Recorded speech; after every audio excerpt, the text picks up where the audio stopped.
여러분들의 기억 속의 D램은 어느 단어부터이신가요? 윈도우 95가 나오고 16메가로 램을 업그레이드하기 위해 부모님 손을 잡고 용산을 찾아가던 기억이 떠오릅니다. 이 이름들 속에 기록된 여러분의 추억 속에는 어떤 이야기들이 있으신가요? 그리고 그렇게 다시 내일의 기억들을 담을 새로운 시대가 시작될 시간이 다가오고 있습니다. 우리가 시스템의 성능을 볼 때 우선적으로 보는 것이 CPU와 GPU죠. 램의 경우는 일반적으로는 이 용량 정도를 보게 되는데 이와 관련된 여러 가지 이유들이 있지만 대표적인 이유 중 하나가 그만큼 램의 산업 표준화가 잘 되어 있기 때문인데 이 램의 규격을 결정하는 주체가 바로 제덱입니다. 우리말로는 국제반도체 표준협의기구 정도가 되는데 이 제덱에서 얼마 전 DDR5 표준을 발표한 것이죠. 보통 언론을 통해 보도되고 있는 이 DDR5의 핵심은 4배 더 커진 용량, 2배 더 커진 대역폭을 들 수 있는데 우선 여기에 있는 숫자들을 보고는 앞으로 서서히 달성해 나갈 어떤 이정표 정도의 개념으로 생각하면 좋겠고, 중요한 부분은 이 숫자들이 과연 어떤 의미를 갖고 있는지 혹은 이전 세대와 비교해서 어떤 다른 점이 있어서 이러한 차이가 발생하게 되는지 정도가 되겠는데, 우선 메모리에 대한 대략적인 이해를 돕기 위해 계층에 따라 정리를 해보면 우리가 통상적으로 메모리라고 인식하는 이 완제품 단계를 모듈이라고 하면 좋겠죠. 이 모듈 안에 D램 칩들이 들어있는 구조입니다. 거기서 한 단계 더 나아가면 뱅크로 구성된 이 D램의 구조가 있는데요. 바로 여기에 DDR5의 4배 용량 향상을 이해하게 하는 첫 번째 핵심이 있습니다. 좌측이 DDR4의 구조, 우측이 DDR5의 구조입니다. 자세히 보시면 이 뱅크의 수가 이전 세대에 비해 2배 더 늘어난 것을 확인하실 수 있죠. 현재 시점에서 메모리 뱅크 한 개당 용량은 1GB 정도가 되겠지만 이 뱅크의 수가 2배가 되면서 추가적인 용량 확장이 가능해지게 되는 것이죠. 물론 단순히 이 구조적 변화만으로 용량이 곧바로 2배가 된다기보다는 앞으로 이 업계가 최대 용량을 달성해 나가는 그 방향성 정도에 해당하는 이야기라고 이해하면 좋겠고, 이 뱅크의 수, 구조적 변화는 용량 자체보다 이 속도, 효율성 측면과 더 중요한 의미가 있는 개념이다. 이 정도를 함께 정리하면 좋겠죠. 이제 이 뱅크에서 한 단계 더 들어가면 앞서 이야기 나눈 이 뱅크의 숫자와 함께 4배의 용량을 만드는 나머지 숫자에 대한 해답이 있는데, D램의 구조는 기본적으로 행과 열로 이루어져 있고 이 행과 열의 개수가 메모리의 용량을 좌우하는 가장 근원적인 부분이 되죠. 예를 들어 여기에 뱅크의 숫자를 곱하면 이 다이를 몇 개 실장하느냐에 따라 최종적인 메모리 모듈의 용량이 결정됩니다. 다시 가장 기본이 되는 행과 열로 돌아오면 DDR 표준은 DDR4에 비해 최대 열의 개수가 2배 더 큰 것을 확인하실 수 있죠. 대략적인 정리에 가시나요? 2배의 열, 2배의 뱅크. 바로 이곳에 DDR5 최대 용량 달성을 위한 제조사들의 방향성이 놓여 있는 것이죠. 이렇게 제덱이 제시한 DDR5 표준상에서 데스크탑이나 랩탑 같은 일반 컨슈머 시장에 쓰이는 이 UDIMM 모듈의 최대 용량이 128기가고 데이터 센터용 램의 경우에는 하나의 모듈에서 2TB의 용량도 달성이 가능하게 됩니다. 칩을 위로 쌓아 올리는 다이 스태킹이 합쳐진 개념이죠. 8개 위로 쌓고 모듈에 40개 실장을 하면 이렇게 큰 용량도 달성할 수 있다 정도의 의미로 보면 될 것 같습니다. 물론 앞서도 이야기 나눈 것처럼 지금까지 나눈 이야기는 DDR5라는 규격, 그리고 그 규격에서 제시하는 이정표와 같은 숫자라는 것, 다시 한번 말씀드리면 좋을 것 같고, 이 숫자들을 실현하는 것은 제조사들의 몫이 될 텐데요. 현재 상용화된 이 D램의 집적도가 8에서 16GB 정도가 되고, 앞으로 DDR5가 제시하는 64GB의 최대 메모리 용량을 향해 가며 반드시 고민해야 할 부분이 있습니다. 우선은 신뢰도 문제가 있죠. 기본적으로 이 메모리의 밀도가 늘어나게 되면 그만큼 전하가 손실이 되거나 서로 간의 간섭을 일으켜 오작동할 확률이 높아지게 되는데요. 이것을 위해 DDR5는 과거에는 이 서버용 D램 모듈에 사용되어 오던 ECC 기능을 기본으로 탑재하게 됩니다. 이와 함께 용량이 증가하며 함께 고민해야 하는 두 번째 문제로 리프레시 사이클을 들 수 있는데, 우선 D램의 구조를 살펴보면 바로 이 부분 커패시터가 있죠. 반드시 신호를 이 커패시터에 다시 기록해야 하는 특성이 있는데요. 이렇게 다시 신호를 기록하는 것을 리프레시라고 합니다. 이때 리프레시를 하는 동안은 셀의 데이터를 읽고 쓸 수가 없기 때문에 업계는 이 리프레시의 주기와 시간을 조절하고 최적의 효율을 찾는 데 집중해왔죠. 하지만 DDR5가 목표하고 있는 수준까지 용량이 증가하게 되면 이 리프레시에 대한 추가적인 대비책이 필요합니다. 메모리 뱅크에 대한 이야기 기억하시나요? 이제 DDR5에서는 서로 다른 뱅크 안의 D램들도 계속의 작업을 할 수 있게 되었습니다. 이것을 세임 뱅크 리프레시라고 하는데요. 언뜻 보기에 용어가 잘 안 들어올 수도 있는데 기본적인 의미는 같은 번호의 뱅크끼리만 이 리프레시를 따로 일어나게 할 수 있다는 뜻으로, 다시 말해서 다른 뱅크끼리는 리프레시를 무조건 동시에 일어나지 않게 할 수 있다는 것이죠. 이렇게 되면 한 뱅크가 리프레시를 하는 동안 다른 뱅크들은 이 리프레시를 피해 작업을 이어갈 수 있어 이 메모리 용량 확대로 야기되는 이 리프레시 문제를 조금 더 개선할 수 있는 것이죠. 이렇게 DDR5 표준은 단지 앞으로 달성해 나가야 하는 어떤 목표만을 세우는 것이 아니라 메모리 반도체 발전을 위한 고민들, 그리고 그것을 해결하기 위한 방안들이 오롯이 담겨 있습니다. 이 밖에 다른 중요 기능들에 대해서는 DDR5의 본격적인 출현 시기에 조금 더 자세히 다루기로 하고, 이제 남은 또 하나의 중요 단어 DDR5의 속도에 대한 이야기를 정리해보면 좋을 것 같은데요.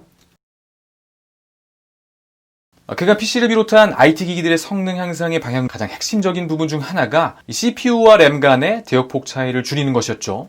그렇게 발전해 오다가 드디어 같은 클럭으로 동작하게 되는 시점이 찾아오는데, 이것이 SD램입니다. 메모리 쪽의 클럭이 낮아서 동기화되지 못했던 이전 세대의 램과 구분해 SD램이라는 이름은 동기화된 D램이라는 것인데, DDR램은 이 SD램에서 한 걸음 더 발전해 이전 세대의 D램과는 다르게 올라가면서 한 번, 내려가면서 한 번, 총 2번의 정보를 처리할 수 있도록 하여 데이터 전송률을 2배로 늘린 램이죠. 그렇게 DDR램의 세대가 거듭해가면서 이제 데이터 전송률이 3200 메가 트랜스퍼 퍼 세크에 이르렀습니다. 이 내용을 3200은 전송률로 25600이라는 숫자는 메모리 버스의 폭이 8바이트이기 때문에 이 작업이 가능한 숫자에 8을 곱해서 초당 25.6GB를 보낼 수 있다는 개념입니다. 그리고 오늘의 주인공인 DDR5는 6400 메가 트랜스퍼 퍼 세크를 최대 전송률로 가진 그러한 규격이죠. 최대 3200의 값을 갖는 DDR4에 비해 숫자가 2배이기 때문에 이 언론에서는 DDR5가 2배 빠르다 이렇게 정리를 하는 것인데요. 여기서 한 단계 더 나아가 실제로 포커스를 맞춰야 하는 부분은 과연 같은 조건에서도 DDR5가 우수한지에 대한 부분입니다. 여기서 등장하는 개념이 유효 대역폭이죠. 간단히만 정리하면 3200이라는 전송률을 가진 이 DDR4와 DDR5 간에도 약 36%의 유효 대역폭의 차이가 발생하는 것인데, 마이크론이나 이 SK 하이닉스의 발표를 종합해보면 앞으로 이 DDR5 초기 제품의 전송률이 약 4800 메가 트랜스퍼 퍼 세크로 예상이 되는데, 이 경우에 이 실제 유효 대역폭의 상승은 80% 이상인 것으로 이야기를 하고 있습니다.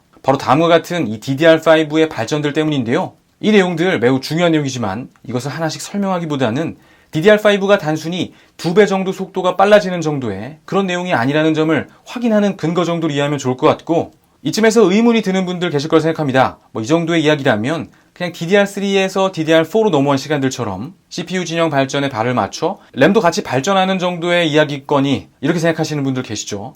하지만 구태여 오늘 이 이야기들을 준비한 이유가 바로 다음 장에 있습니다. DDR5 시대로의 패러다임 전환의 당위성을 증명하는 이야기들 말이죠. 우리는 멀티코어 시대에 살고 있습니다. 그리고 지금 우리가 있는 시기는 이 멀티코어 시대의 도입기 정도에 해당하는 시기가 되겠죠.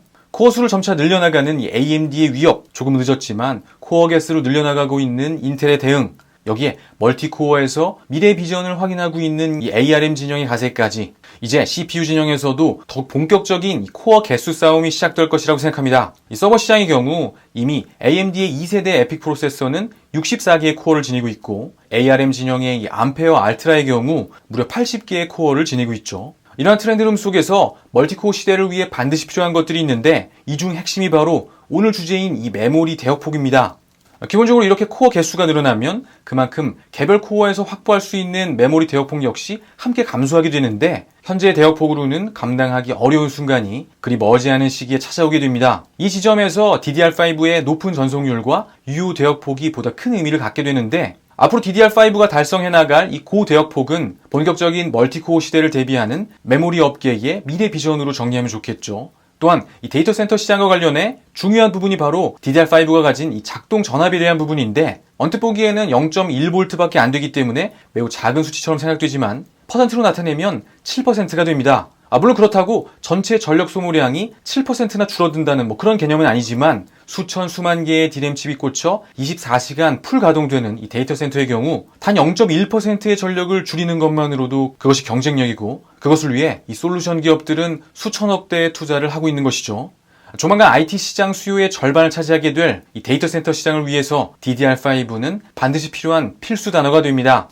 이 DDR5의 등장 이후 데이터 센터 시장 수요는 다시 한번 상승 모멘텀을 갖게 되겠죠. 이 시기가 언제쯤일까를 두고 살펴봐야 할 것이 서버 시장의 구화를 점유하고 있는 이 인텔의 로드맵인데, 여기에 있는 이 사파이어 래피즈의 출시 시점이 가장 핵심적인 부분이 되겠죠. 작년에는 2020년 전반기였다가 올해는 예상 출시 시점이 후반기로 밀린 상황이지만, 외신의 내용을 종합해보면 더 늦어지지는 않을 것으로 보입니다. AMD 진영에는 제노아가 있죠. 제노아 역시 2021년 후반기 정도에 등장할 것으로 예상이 되는데, 그들의 10나노 공정을 달고 등장한 골리앗과 TSMC의 5나노 공정을 등에 업고 등장한 다윗의 싸움이기 때문에 여러 가지로 관전 포인트가 많은 이야기가 되겠고, 오늘 이야기와 관련해서는 바로 이 시기부터 본격적인 DDR5로의 전환이 이루어질 것으로 예상하면 좋겠죠. 여기에 다음과 같은 점들은 특히 DDR5로의 전환은 이전 세대보다 더 빠르게 진행될 것임을 확신하게 하는데, 기본적으로 세대를 거듭할수록 세대 전환에 소요되는 기간이 단축되고 있는 트렌드가 보이죠. 또한 현재 DDR5 후격은 발표 시점이 꽤나 연기된 상태이기 때문에 그간 업계가 이 세대 전환을 준비할 충분한 시간이 있었다는 점, 그리고 마지막으로 시장의 수요 중심이 PC, 노트북 등의 이 컨슈머 시장에서 데이터 센터 등의 이 B2B 중심으로 이동하고 있기 때문에 오늘 함께 나눈 이 DDR5의 특성들, DDR5의 강점들 다시 상기해보면 이전 세대들보다 더 빠르게 DDR5로의 전환이 일어날 것으로 예상이 되는데요. 그리고 이 이야기는 반도체 시장에 또 한 번 강력한 상승 모멘텀이 발생할 것임을 예측하게 합니다. 앞서 이야기 나눈 Q의 상승과 함께 새 규격 전환을 통해 이루어질 P의 상승으로 말이죠. 단지 조금 더 빠르고 조금 더 큰 용량보다 더 중요한 이야기들이 다가오고 있다는 것, D램 수의 Q를 넘어 P의 상승을 이끄는 모멘텀, 오늘 함께 나누고 싶었던 DDR5의 진짜 의미입니다. 이 DDR5 표준이 발표되기 전에 D램 업계에서는 이미 DDR5 메모리들을 발표하고 양산을 준비하고 있었죠. 사실 DDR5를 지원하는 시스템이 등장했다면 메모리 업계는 얼마든지 양산 시점을 앞당길 수 있었을 거라고 생각합니다. 이런 상황에서 결국 이 DDR5 세대 전환의 키는 CPU 제조사들, 특히 인텔이 쥐고 있다고 할 수 있겠는데, 앞서 이야기 나눈 이 DDR5 지원 플랫폼이 언제쯤 등장하는지, 특히 서버용 프로세서의 등장 시기에 포커스를 맞춰보면 이 흐름을 읽는 데 도움이 될 수 있을 것으로 생각합니다. 우리 경제를 떠받치는 이 메모리 반도체 시장에 계속해 반가운 소식들이 이어지길 바라며 오늘 시간 마치도록 하겠습니다. 행복한 주말 보내십시오.